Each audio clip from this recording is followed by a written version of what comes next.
People, this is Gio of Aroundtable and Gio's Real World, and today will be the comic books I bought between the week of December 25th to 28th. So the first one I'll start with Absolute Wonder Woman #3. Now look at this cover. Come on, how can look? You know, if you get to know me, if you feel my broadcast, I like realistic. This feels real compared to the other cover.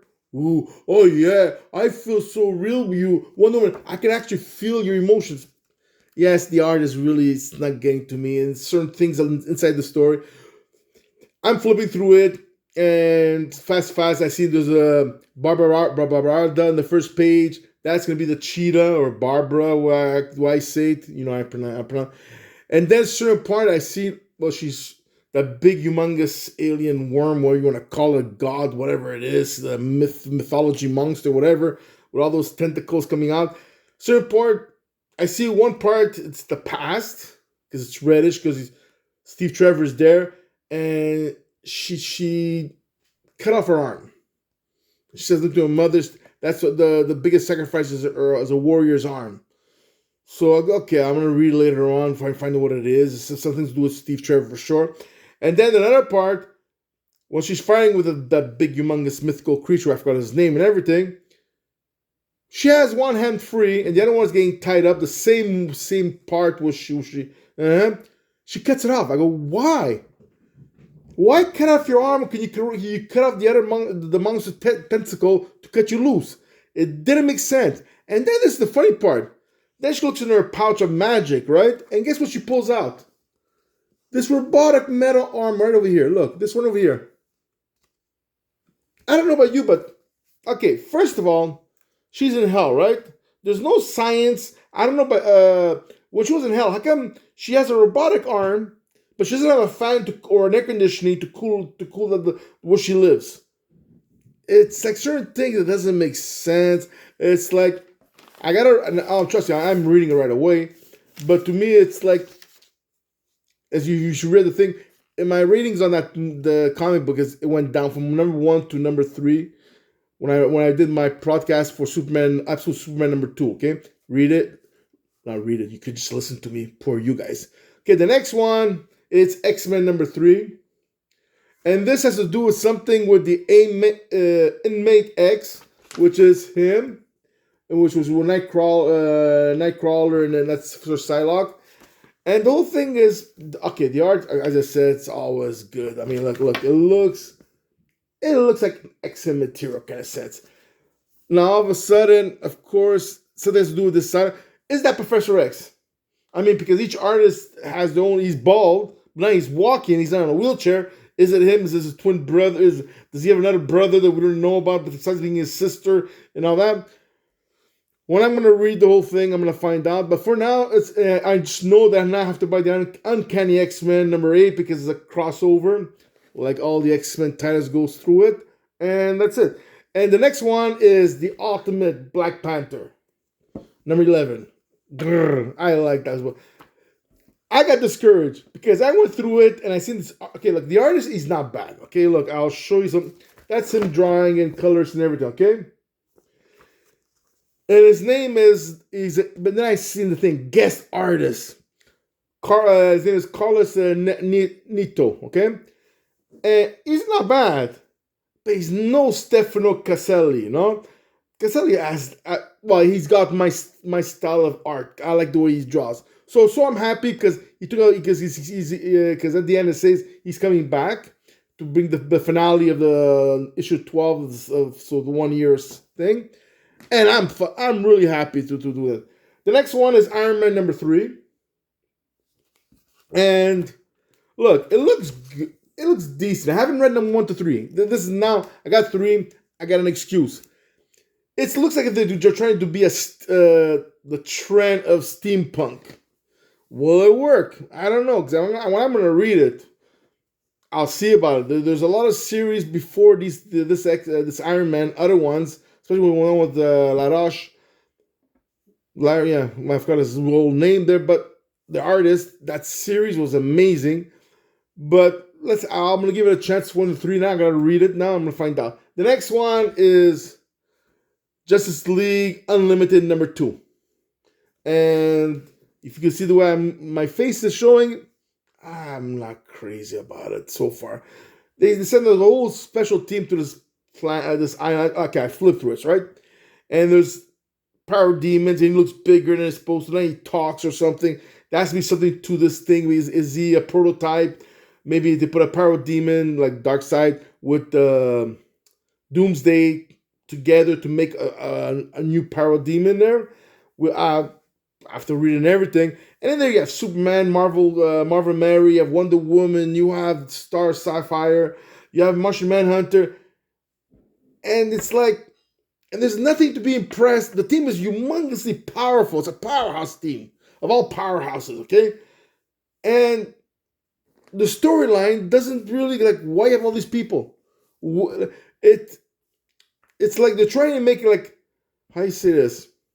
Over traumatized that it's like bringing a tank to fight a bunch of kids in an elementary school. That's what it feels right now.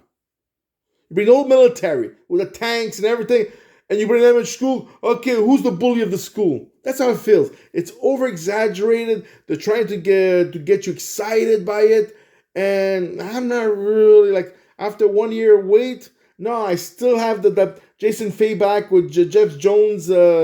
Justice League from 5 years ago. That to me, I drooled. This one here is like, which to me doesn't bother me because there's other books I'd rather buy or new comes coming out.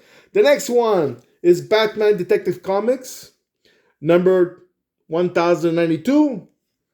This I like. It's a first appearance of Asima. And I was thinking of Noxzema for my skin, my beautiful face. Not Asima, but Noxzema. But anyways, the art is, look, it's great. Yes, realistic version, And this looks good. This looks, because now Bruce has a new love interest. And yeah, I read little fast words. Then at the end, like Robin tells it, goes, she has something to do with the prison. Now, what has to do with the prison? I have no idea. What's the conspiracy theory there? And yeah, and Bruce got lucky. Yeah, because with her in a certain page, you can see he's more lighter on the bed. There you go. And last but not least will be Superman number 21. Now this one here, I was reading like Doomsday because everyone who's seen it, what's it called? Doomsday came back. He's skinnier and he's more philosophy. I haven't read any of them yet. So yeah, that's my book flipping because I'm gonna show you a page, okay? And now I gotta read it because this looks amazing. I can't wait for the next issue because okay, what happened is this. So Superman was he's with Superwoman, okay, I'm afraid about these super dog, super cat, super hernia. I'm getting super headache over here right now. But anyways, the story around, besides all those super people of Doomsday and everything, is very interesting. Got even more amazing, interesting because they were in anyways where they were vacationing and they stopped a war in 3 pages. Ooh, because there's 2 super people. When they when they come back to not Gotham but Metropolis, all of a sudden there's a big conspiracy, big things happening. Supergirl calls them out and everything, and there's a big Armageddon fleet of spaceships. And this guy's talking to them, goes, look, we want Doomsday because he created chaos through all planets, and a lot of their population died. So they're the what's left of their planets, of different alien races and all that. So all their technology mixed together. And I'll show you the page I was flipping through it. This is the one over here. Oops, sorry. This one over here. Yeah. So what happens, they ate so much Doomsdays that their funeral or like robes and everything is based on him, and they for them is that they'll dress the way he is because he's the destroyer of all their dreams, of their family happiness and everything. That they'll be just like this until they kill the person who did this to their planet. And there's a certain part I have to read this because this is the page that makes you think. If you don't, and I like to see what will be Superman's opinion. Oh, you can't have violence. I'm like, up yours, okay? And goes, this is my people's funeral garb. Now, I think it's a lot of different alien races, okay? And he goes, I have to read because this is what he goes, We wear it now because Doomsday has turned us into living death, right? And goes, we have exactly one. He goes, you have exactly 1 Earth hour to turn Doomsday over to us, and we will, or we will grant you the same mercy that the monster granted our people, and we will kill everyone on your world if you don't do it. Now, and there you have Supergirl, Superwoman, and Superman. Okay, what's he gonna say? Oh, you can't stop violence with violence. How would he feel if that happened to him? But of course, yeah, he's a comic character, but it looks interesting. It looks really, really interesting. You know, like this big Armageddon, Andromeda of fleet. Reminds me of Battlestar Galactica when they lined up launching all those ships and everything. But anyways, yeah, that looks very promising, and so me for sure that's gonna be on my list to continue reading. Besides all the other comics, I already thought of it. So that's it. Those are my books. These are my opinions. The and certain comics I stopped and everything. And out of this whole list, the one to me it's on the red zone. It has to be Justice League Unlimited. To me, it looks like too much of nothing. But I'm gonna give it a little chance for another 1 or 2 issues. Then after that, no. I rather buy the absolutes or any other new comic titles that are coming out. So that's it, Gio out, and I hope you like this podcast. Subscribe, press me the like button, give me your comments. I made hard. I can take the bad crap. Yeah, I can't say the bad words because I have no idea who's listening to me, right? So I'm gonna put some Nagzima, not Azima. Okay. So ciao, guys. Bye bye.